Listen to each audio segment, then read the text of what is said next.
Hello guys, kumusta kayo? Happy New Year sa inyo. Nandito tayo sa ating poultry. Maulan, hindi na ako umahon sa hulo. Bukas na lang siguro kapag umayos yung panahon. At kararating ko nga lang, galing ko na Biyanan, doon kami ng New Year. At eto, nagpapakain tayo ng ating mga alagang chicken. So kung mapapansin nyo guys, no, meron akong nakadapo doon, Brahma. So may Brahma na ako ngayon. At sana ay makapagparami tayo nito, no? Bigay ko sa akin na tata, Biyanan. At sana makapagparami tayo nito. Mas magandang alagaan itong may lahi na Brahma. Kasi yung babae nito guys, naglilimlim siya, no? Unlike nitong ibang mga breed dito, hindi siya naglilimlim. Kaya yung mga itlog nila dito, pinapalimliman ko sa native. May native akong alaga din dito. So yun yung tagalimlim ko dito. So yun yung pinaka-incubator ko, no? Wala pa tayong sariling incubator. Mahirap, struggle yung pagpaparami. Pero tingnan nyo guys, kahit pa paano ay dumadami na sila, no? Ayan, nagsimula lang tayo sa 3 piraso, isang tandang at 2 inahin, isang Australorp na black yung inahin, isang Australorp na black din yung tandang, saka isang Plymouth na buff yung kulay, no? Pag sinabing buff guys, yung like orange, yung parang orange yung kulay, ano mo, yung yellowish na yan, yan yung buff na tinatawag. So, tapos sa dagdagan, binigyan ulit tayo ni Biyanan ng Rhode Island na red naman, no? So, yung Rhode Island na red, ayun siya, kapakita ka sa inyo. So, ang Rhode Island na red ay, ayan. Ayan siya. Yan yung inahin. Tapos, nang hiram ulit ako ng tandang kay Papa. So, ayan siya. Yan yung tandang. Tapos, eto, tingin ko, lalaki din ito. Kasi maano yung palong niya eh.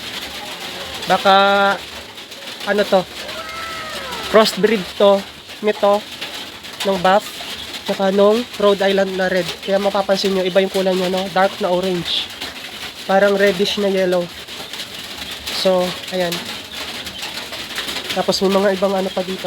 Ayan. Kasi itong mga maliliit guys, ito ay mga papisa ko na yan dito sa paglilimlim ng native na chicken. So, ayan na sila. May mga nagaduyo nga dito. Oh. Yung mga sipon. Sa lamig siguro ito. Yan na sila.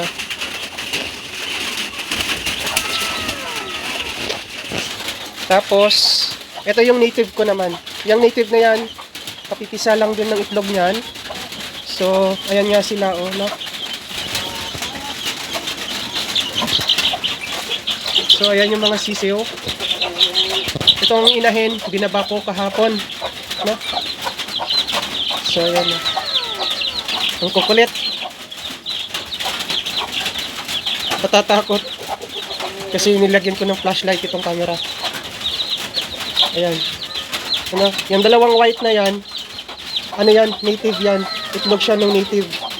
Tapos yung others, yung itong orange, yung black ay itlog na ng mga neto.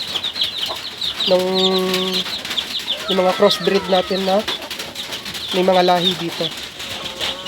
So, yun yung mga brown eggs. Ang kukulit eh, oh. No? So, yan. Tapos, ang pinapakain ko dito guys, bawat pakain ay kinakayuran ko ng yog. Kinakayuran ko ng yog. May darak, may corn grits, at saka merong chicken grower na pellet, no? Minimix ko siya.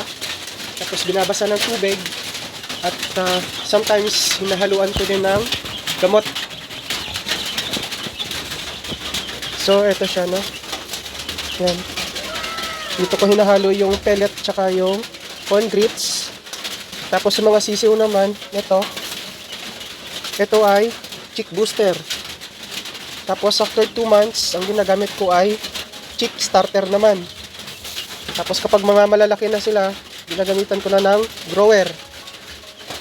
So yun, hanggang sa lumaki na sila.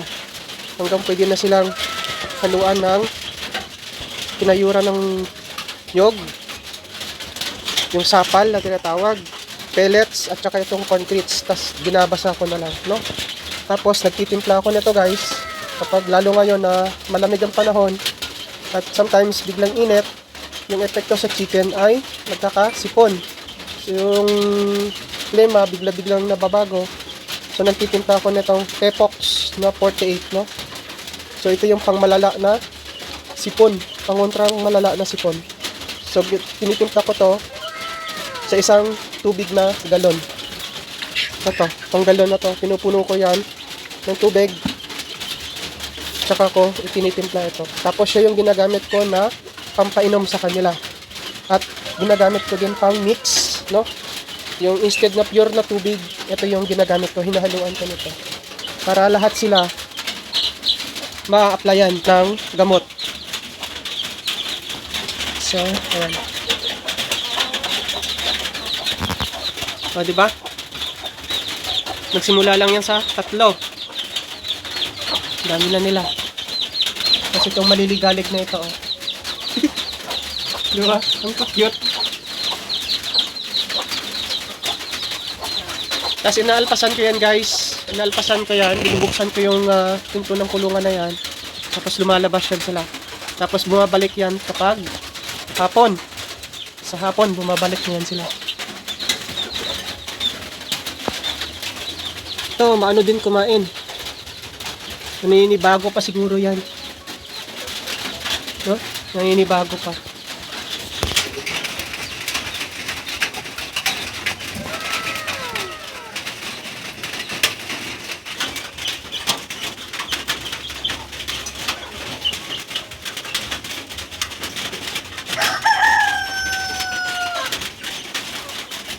So, ayan na sila. Madami na sila, no? At sana ngayon ay lalo pa mapadami. Ngayong taon na padami natin. Para kung ano, magkaroon tayo ng maayos na space. Magkaroon tayo ng free range na field para sa kanila. So, yun lang. At yun lang muna guys, no? Update dito sa ating poultry. And see you in our future vlogs. Thank you. Bye!